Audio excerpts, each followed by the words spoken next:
Very good morning to you as we continue to follow the developments at the UN General Assembly in New York. And this is what we call day 4 for the Caribbean. The states are making their presentations and have done so over a number of days now.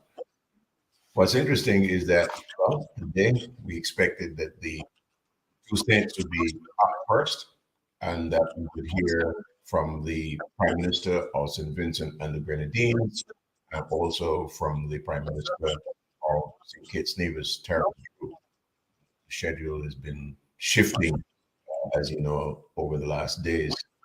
At this point, we've got the Israeli Prime Minister who is at the podium, and since we have a great interest in what is happening in the Middle East, I think we should go to that main stage now and pick up his presentation,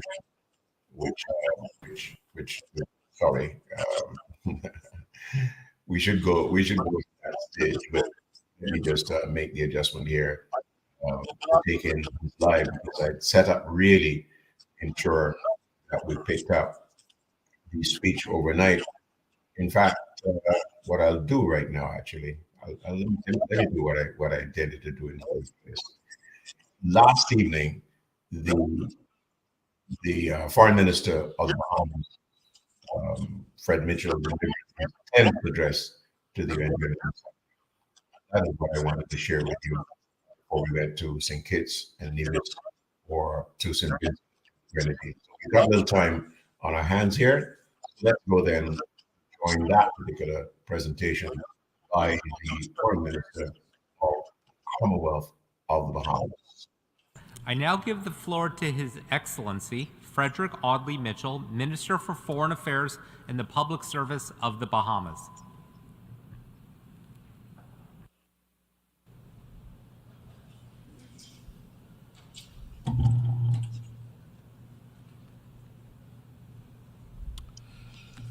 So, Mr. President, it is an honor and privilege to return to this podium this year.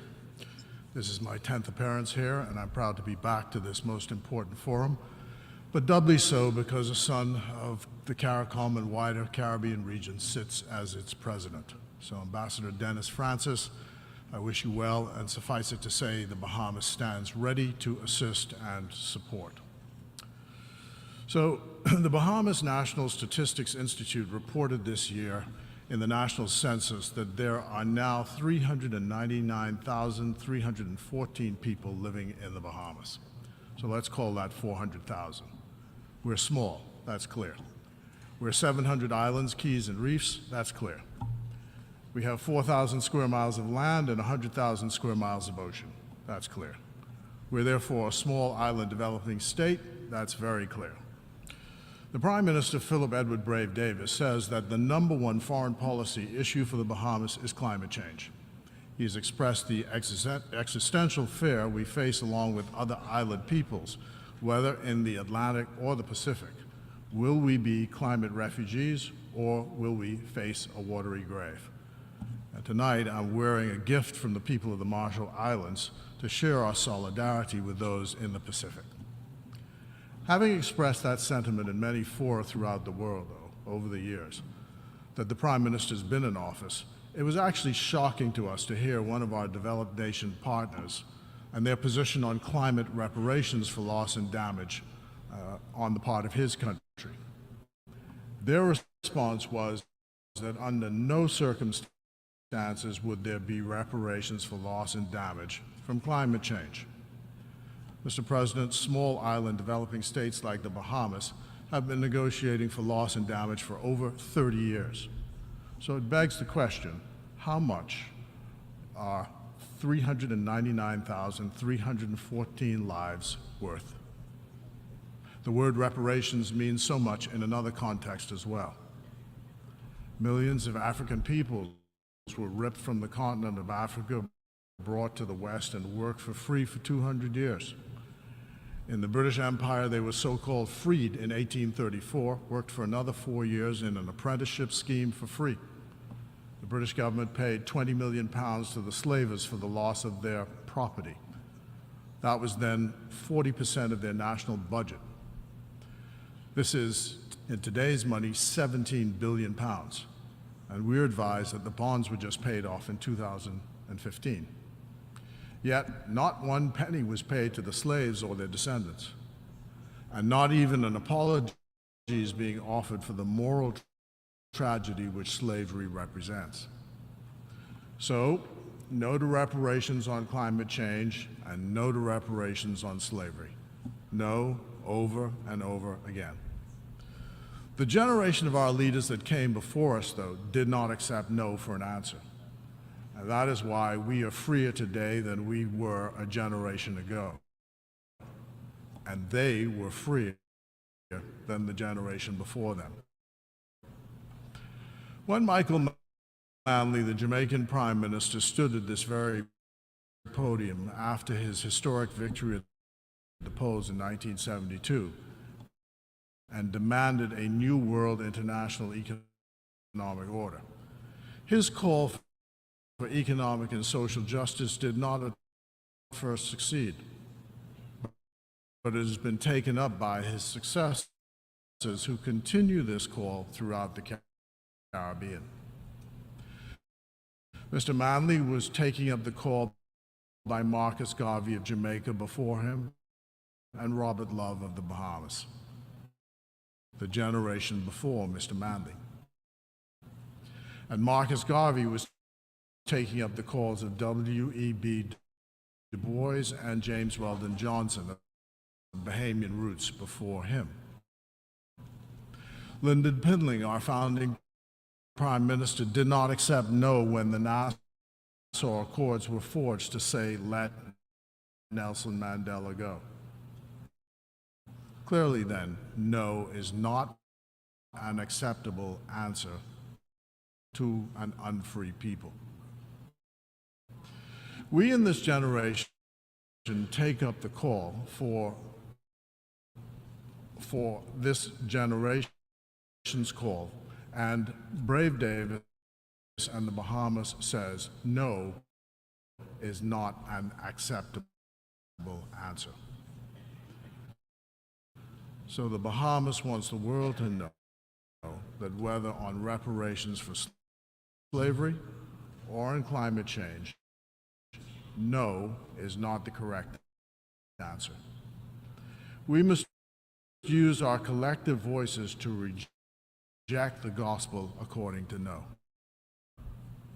So long as we have our voices, we will pass our message to the next generation and so on until we succeed and justice is served. We do not accept the gospel according to no when it comes to Haiti. As the first Black republic and the first independent Caribbean state, Haiti has paid dearly for daring to declare and assert their independence from colonial rule back in 1804. First, they were forced to pay some $20 billion in today's money to be let alone by their former colonial masters. Then they were, in the 20th century, ruled by an invading military for 2 decades that took all the wealth from their treasury and forced the payments back to Washington, D.C.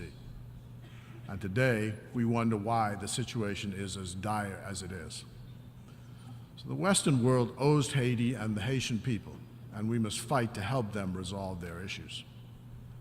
The security situation in Haiti today is untenable, and I thank all the governments in both the developed world, the United States and Canada, and in Caricom for their work in trying to resolve the political and security issues there. I urge the people of Haiti, especially the leaders of Haiti today, to do all that they can to continue to work toward a Haitian-led political settlement, and it will take compromise to do so. Mr. President, this is a humanitarian crisis in our region, which the UN has received many, many humanitarian pledges that can barely meet the on-the-ground humanitarian needs of the Haitian people. We must approve with haste a UN Security Council-backed resolution on a multinational force for Haiti. So first, I'd like to thank the government of Kenya for pledging to lead a multinational force to improve the security issues in Haiti.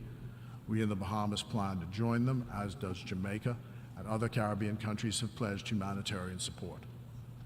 They, along with all other states, have pledged support to require, but it does require this UNSC resolution to take action.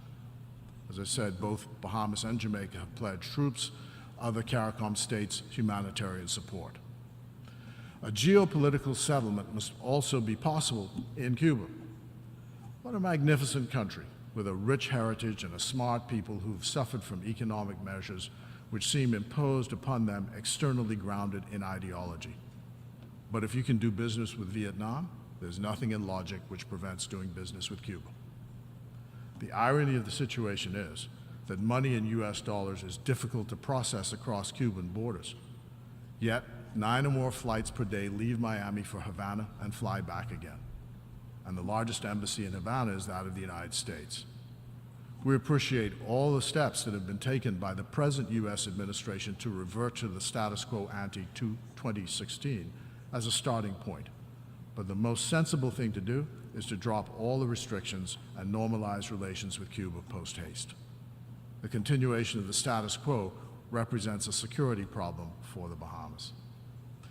Finally, I wish to repeat a favorite theme of our Prime Minister, and it is this: the pathologies resulting from the asymmetrical relationship between our trading partners in the EU and the Americas on the question of financial services.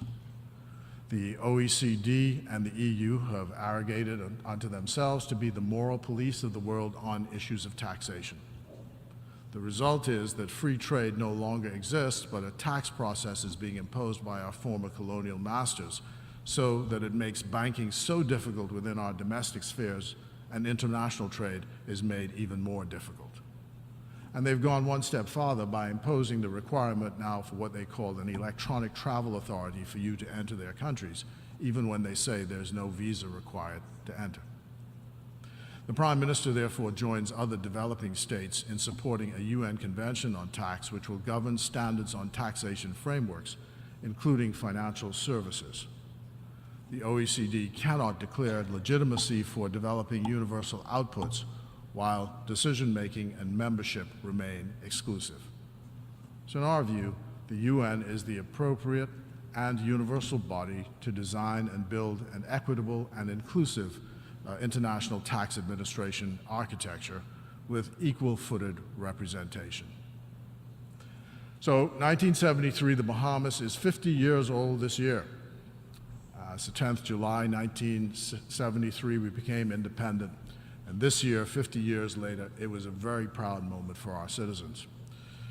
So if you go to the Sandlands Primary School in my constituency in Nassau, and you say the words of a popular song, even the little children know the song, and the members of the delegation who are here today, I'll bet they know it as well. It's a man named Elkin Outen who sang this song. And he says, Nassau is the capital, and the children say Bahamas. Bimini is the gateway, and the children say Bahamas. 1492, Columbus landed, and the children will say back Bahamas. 1973, we were free, Bahamas. And so, happy anniversary, Bahamas, golden jubilee, Bahamas. We're proud of our country.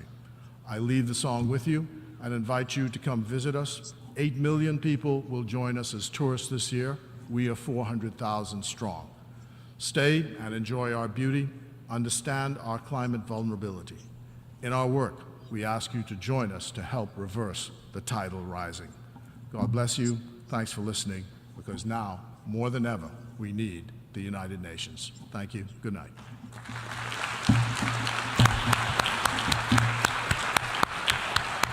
So there we are then, with the Prime Minister of the Bahamas, Fred Mitchell, delivering quite a speech.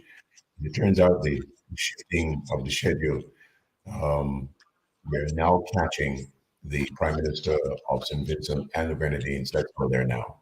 Or an emergent hegemony are dressed up as self-serving calls for a new world order.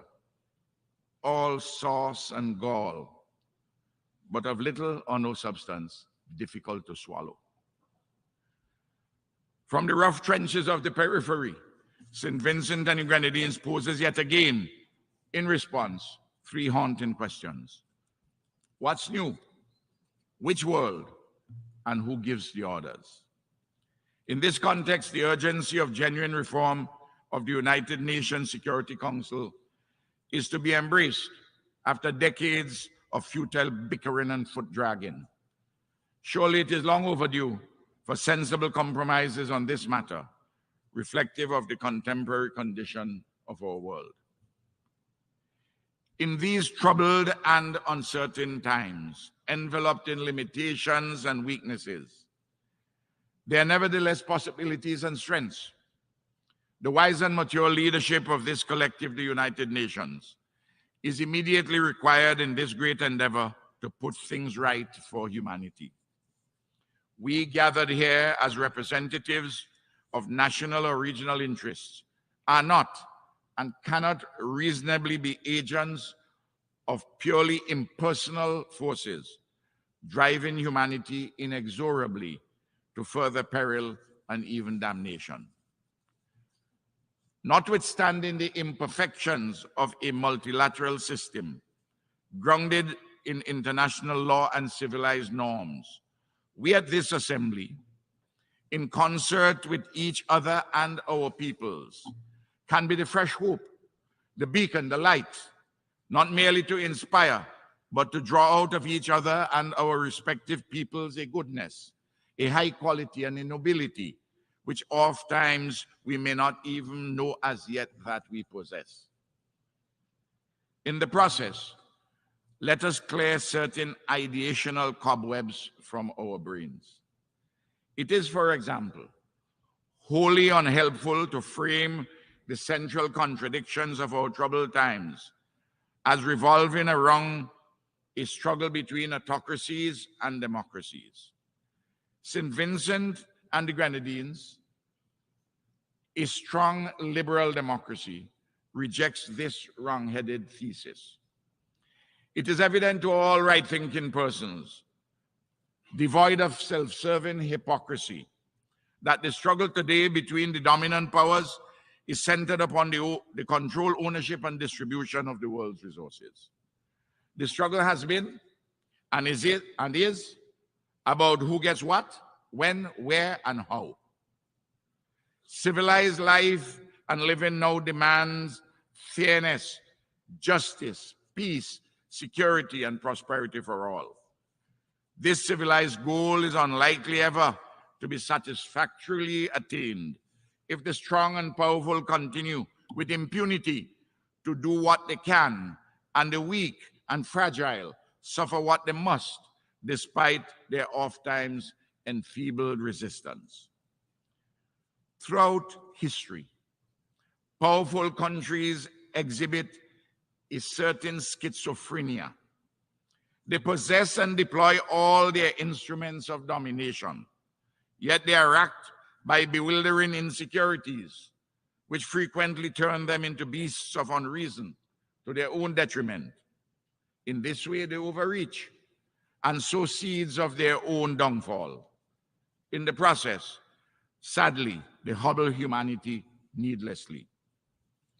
Excellencies, let us accord mature consideration to a matter of immediacy in our America, to use Jose Marti's telling formulation.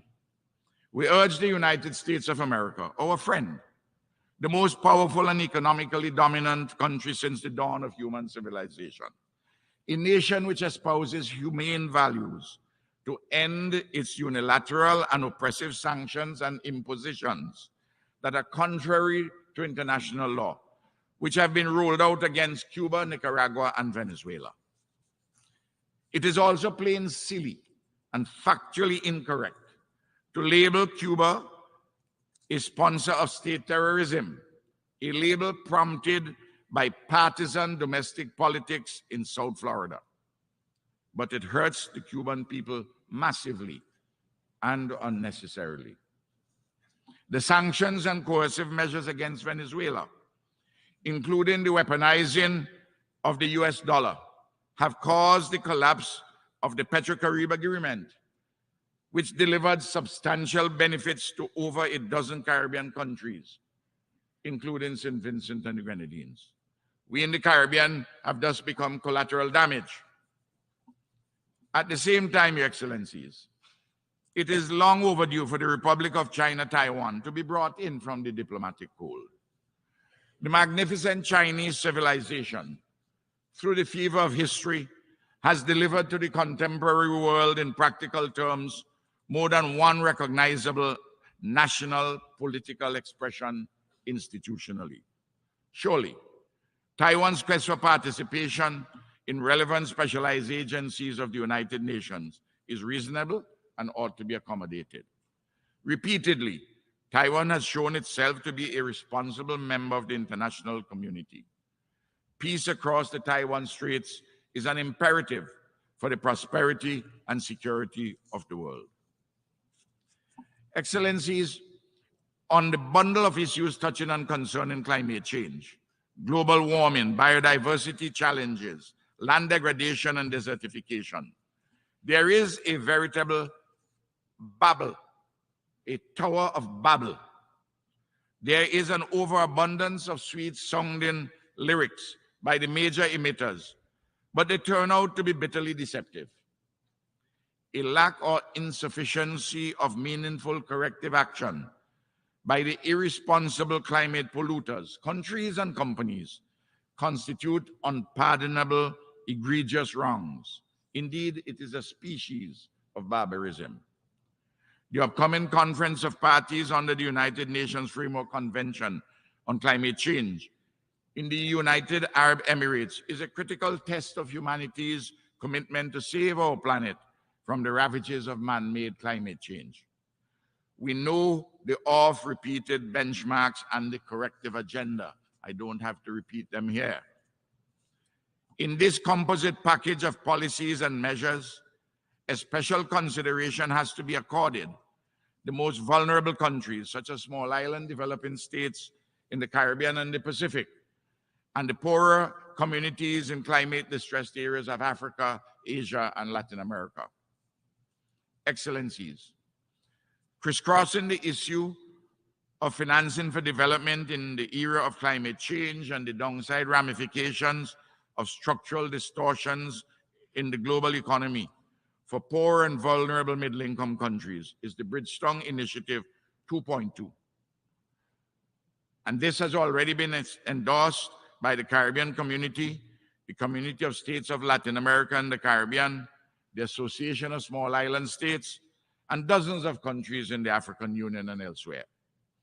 This progressive initiative contains creative financing proposals that would result in more resources on highly concessionary terms for the poor and vulnerable regions. The multi-dimensional vulnerability index championed by vulnerable middle-income countries include those in the Caribbean. This finds a place in the reform mix of financing for development. St. Vincent and the Grenadines urges a strong support of the Bridgestone Initiative 2.0 and the MVI by this United Nations General Assembly.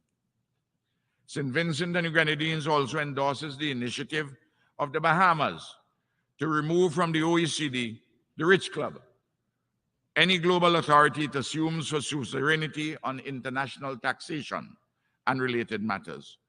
Properly, they ought to be resident in the United Nations. Excellencies, developing countries must refrain from being mere prideful villagers, obsessed with immediate trifles and blind ourselves to the far more compelling issues beyond our individual control and which demand a unifying solidarity with others to confront successfully our travails. Poor, vulnerable, climate-distressed, and resource-challenged developing countries are absolutely fed up and insulted by the unfulfilled perennial promises of the developed world on climate financing. Excellencies, in September 2015, at our United Nations, all nations signed on to the 17 Sustainable Development Goals targeted for achievement by 2030. Earlier this week, the bundle of issues centered on the SDGs were accorded a special consideration, and admirably, a refreshing of them has been canvassed. But the critical issue of a sufficiency of financing for development, including climate financing and reparations, remains the proverbial elephant in the room to be effectively harnessed to serve the deserving. Here again, agreed commitments entered into must be translated into real actions. St. Vincent and Grenadines has been insisting as part of the conversation on the SDGs that there must be a special carve-out for reparations from European countries for the legacies of underdevelopment engendered by native genocide and the enslavement of African bodies, horrendous crimes against humanity. In this matrix, an special focus is required for Haiti. The case for reparatory justice within the framework of the SDGs is compelling and unanswerably strong. The time for reparations has come. This demand will not go away. Africa, the Caribbean, and our diaspora, and others who hanker for a just world insist on it. Excellencies, in our Caribbean community, one of our member states, Haiti, continues to be confronted by multiple existential challenges of immediacy, lodged in the political, security, social, humanitarian, and environmental domains. Caricom is seeking to facilitate a political solution by engaging the widest cross-sections of stakeholders to fashion a government of national unity to replace that which is bedeviled by a lack of legitimacy and effectiveness, and to prepare the way for democratic elections in a suitable time frame. The United Nations Security Council cannot reasonably stand askance from this process in circumstances in which the criminal gangs, inclusive of those with links to the government and the national police, are essentially in control of the capital city. Security supports, not an imperial invasion, are required to accompany the political consensus so as to bolster humanitarian assistance, economic development, and a more orderly way of life and living. The situation is dire and growing worse by the day. We must not allow ourselves the luxury of Haiti fatigue. Indeed, the guns and bullets in the hands of the Haitian gangs are also in the bosoms of assorted criminals across the Caribbean and Latin America, and sourced mainly from the USA. The US, the Caribbean, and Latin American governments must work together more earnestly to stop this massive flow of guns and bullets. Across the globe, resolutions to wars and perennial conflicts are urgently required. The terrible situations, for example, in Ukraine, Palestine, several countries in Africa and elsewhere, cry out for peaceful settlement between the warring tribes. It is humane and wrong for the Palestinian people to be enduring colonial domination and externally induced suffering for decades.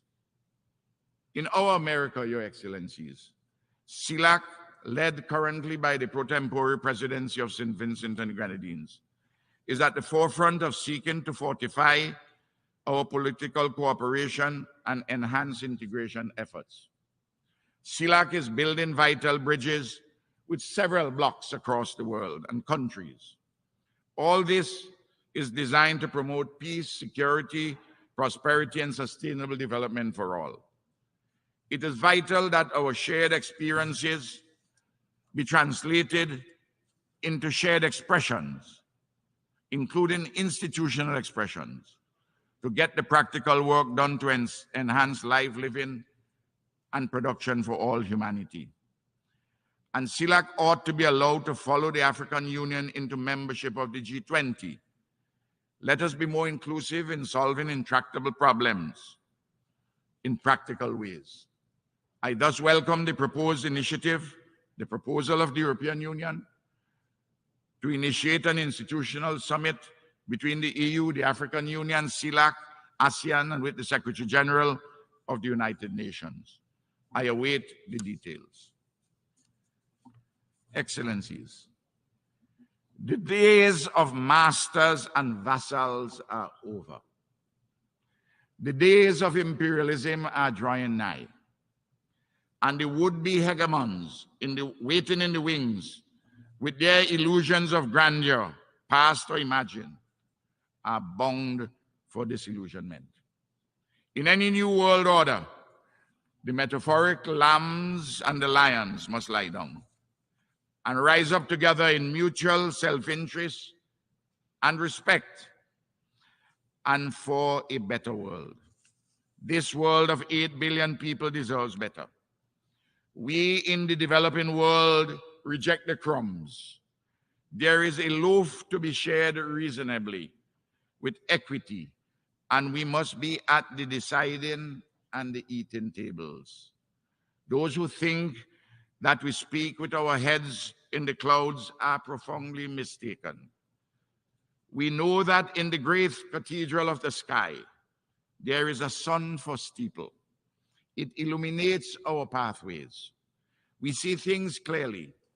Men and women who see things clearly will never give up in the pursuit of peace, goodness, equity, and justice. We do so with urgency, yet with a patience and a calm, knowing that even now the greener leaves explode, sun brightens stone, and all the river burns. As I conclude, a summation from one of my country's poets, Daniel Williams, is apt. We are all time. Only the future is ours to desecrate. The present is the past, and the past our fathers' mischiefs.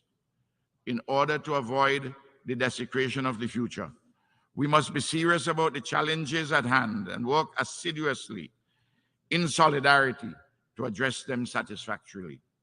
To be sure, there is no perfection this side of eternity, but we can do better than we have been doing.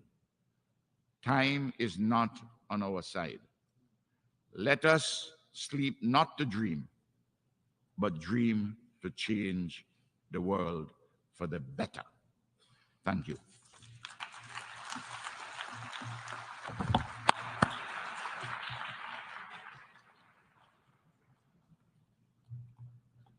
On behalf of the Assembly, I wish to thank the Prime Minister and Minister of National Security, Legal Affairs and Information of St. Vincent and the Grenadines for the statement made, and I request protocol to escort His Excellency. The Assembly will hear an address by Her Excellency Fiame Naomi Mata Afa, the Prime Minister and the Minister of Foreign Affairs and Trade of the independent state of Samoa. I request protocol to escort her. All right, and while that is happening, let us then take the opportunity of apologizing, first of all, that we didn't get the start of the address by Ralph Gonzalez, Prime Minister of St. Vincent and the Grenadines. We promise you we'll pick that up and play it back in its full, in its entirety a little later on, as soon as that is available to us. We take the opportunity to talk about some of the presentations that we've had so far, and I must tell you that very, very outstanding, as we've tracked the contributions of Caribbean states at the General Assembly. And I thought that one of the finest speeches delivered was that of the Foreign Minister of the Bahamas, Fred Mitchell, who we shared with you earlier today. It was a different speech from my perspective, really, that just took the opportunity, particularly of showing the place of the Bahamas in the world community, and leading immediately to the matter of Haiti. And as you know, Haiti, of course, is a Bahamas or Bahamian neighbor, and a lot of the refugees, people fleeing Haiti, end up on one of those, or many of the islands of the Commonwealth of the Bahamas. They got 4,000 islands, as he pointed out to us in his address. He talked about this was an opportunity to address the crisis that has existed for several years. Critical moment, because the situation in Haiti is so dire, a word that was used just now by the Prime Minister of St. Vincent and the Grenadines as well, because the story painted by the Haitian Prime Minister yesterday was one in which he clearly laid out how really dire the situation was, with the gangs pillaging, as he said, the communities, not just in Port-au-Prince, but in the rest of the country, outlying and really creating a situation that was really untenable. And as we hear this story again and again about the situation in Haiti, we really move to recognize that something very substantial must be done as far as an intervention is concerned. The leaders have all said so far that they support an intervention of a force that would beef up the Haitian police and give them the ability to suppress the gangs that are marauding the capital and its environs. It's interesting to hear the distinction. Everybody's been very careful not to talk about a military force. I think only in one instance I heard the word military yesterday. The sensitivity really about an intervention, and this is why I think they've been skirting the military imagery, I suppose I might say, for want of a better word at this stage. The prospect of a military intervention really brings back a lot of memories of previous interventions, some under the United Nations, others, as you remember, directly from the United States, and really an occupying force that really did not settle things. Over the decades, every attempt has been made now to bring Haiti to a situation where, for instance, free and fair elections could be held, and that the presidents and so on and the parliamentary system would function consistently. We've seen that has been really, really fraught with problems from time to time. One of the interesting aspects of all the presentations as well in that regard is the call for the stakeholders in Haiti to arrive at a decision or decisions that would move the process forward. You heard Prime Minister Gonzalez talking about compromise. It's a word that's being used by several other of the leaders, urging the stakeholders in Haiti themselves, if they want to have a Haitian solution to a Haitian problem, they have to be the heart of the resolution, but with the support of outside interest. And those outside interests right now, led specifically by Kenya, who have offered to provide the manpower, to provide the security strength that is required. That offer from Kenya, has also been supported by Rwanda. So those are two countries that have committed so far. Caribbean states, specifically Jamaica and the Bahamas, have said, yes, we provide police resources as well. And the really hovering situation is that of the UN Security Council, the 5 members of the Security Council, who are being appealed to by everybody to make a decision in supporting a resolution that would put this move, the work of Kenya, Rwanda, and so on, under the flag of the United Nations peacekeeping program.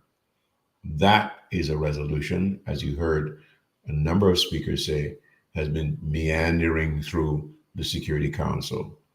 There's a certain hesitation, obviously, because of the past history of interventions in Haiti. And it will be interesting to see exactly when and how soon this particular resolution would be brought to a vote and passed or rejected. That really is the challenge at the moment. We're standing by for a presentation by the Prime Minister of St. Kitts and Nevis, Terence Drew. He's had an opportunity to hear and see presentations by previous Caricom leaders. I don't think that really informs too much of what he's going to say, because he's got his own positions on a number of these matters. Those matters revolve around consistently calls, for instance, for the lifting of the embargo against Cuba, which has now been 60 years and counting. And the point made by the Foreign Minister of the Belize, Fred Mitchell, earlier was one in which he says, look, if you can do business with Vietnam, then you can certainly do business with Cuba.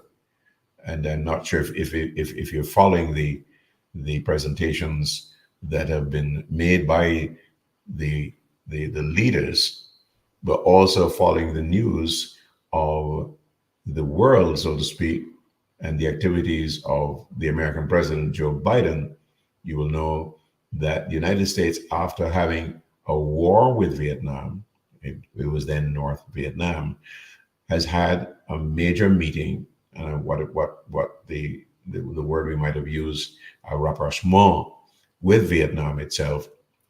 And they have put all of the decades of anger and whatever else behind them, and now have forged a new relationship with Vietnam.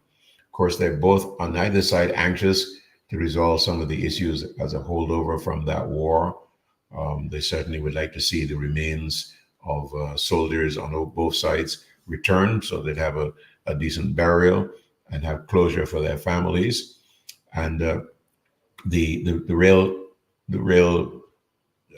reality is that he was pointing to was the fact that the Americans can make peace with Vietnam, and why not make peace as well with Cuba. All right, so that's one. The other, of course, is Venezuela. As you know, the attempts by Venezuela to get back into heavy oil production, to resolve some of the issues that they've had over time, that has been sticking really with the imposition of sanctions, particularly by the United States. And there's the call then for the lifting of those sanctions. One of the points made by a speaker yesterday was the fact that and I think that was Prime Minister Mia Mottley, making the point that the sanctions against Venezuela were very wrong, and that Caribbean states are at a disadvantage in that we don't have access to the facility, the Petrocaribe facility, because of those sanctions, etc. The Petrocaribe facility provided oil resources from Venezuela at 35% discount. And in fact, the payment scheme allowed for the Caribbean states to take the difference and to apply it to social services and so on. So Venezuela is one of those critical issues that the leaders would like to have resolved. We're going to take a break and come back in a little while and pick up on the presentation from the Prime Minister of St. Vincent and the Grenadines. I'm Julian Rogers on Caribbean Bridges.